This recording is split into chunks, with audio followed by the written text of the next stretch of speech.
may tungkol na kahoy. Praising Lord. May dala pang tupak.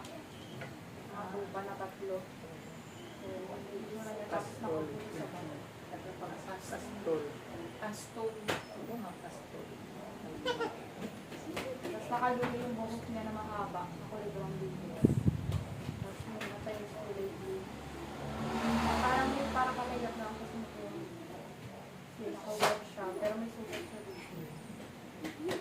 Ewan ko hindi. Tapos yung kamay niya po. Tapos isang hawak po. Tapos sa malaki ba? May 3 tupa na nakaupo sa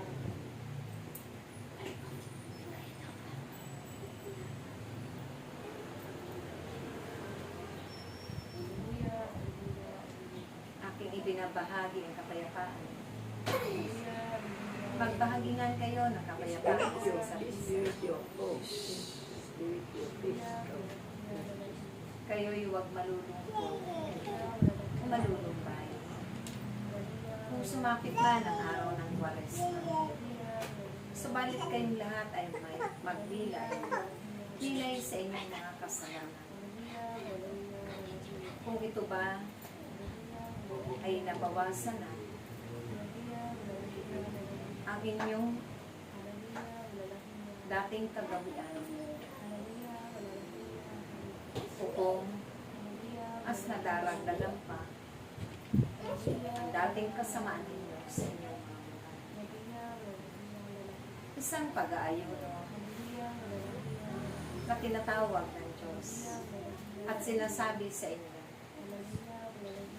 dahil isang pag-aayon sa pag-iiwas sa paggawa ng mga kasalanan at kasamaan. Ganon din sa inyong mga kakanin. Iiwasan ninyo ang makakasama sa inyong pangangatawan.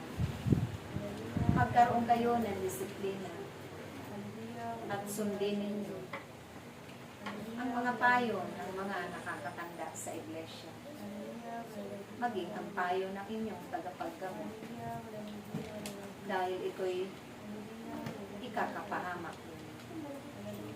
Ganun din sa inyong mga pananalita. Iwasan ninyo na kung kayo ay makapagkita ng mga masasakit na pananalita at masasama sa inyong kapwa. Dahil ito ang oras upang pagbulay-bulayan ang pagsisihan ng lumusan ang inyong mga kasalanan. Tanungin nyo rin ang inyong mga sarili kung kayo'y natuto ng magpatawad. Kahit man kayo ay nagpupuri sa Diyos, nakakadalo sa ganitong pagtitipon. Kung ang pagpapatawad ay hindi ninyo sinunod, dahil isa yan sa mahalagang utos ng Diyos sa kanyang mga likha sa sanlibutan. Kaya't maraming bagay kayo na iiwasan at isasaalang-alang upang ang kapanahunan ito ay inyong matugunan ng mabubuting bagay at magbayad po rin sa Diyos sa lahat na kung anong mayroon kayo sa inyong mga buhay.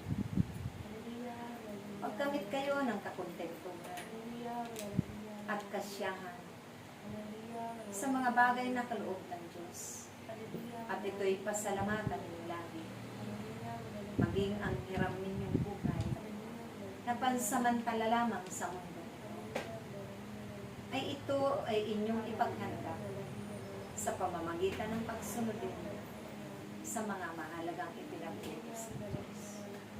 Kaya't naway aking mga anak, unawaan na ninyo ang kahalagahan ng kapanahunan ito, kung paano kayo magtagumpay. Ito na aking mga inilahad at itinuring sa araw na ito, naway maganap ninyo ng buong pag-ibig, buong kababaan ng kaloob. Maraming salamat aking mga anak. Magkaisa lagi kayo, magkunawaan, magpatawaran, magdalangan. Amen. Sister, ikaw na lang magtapos.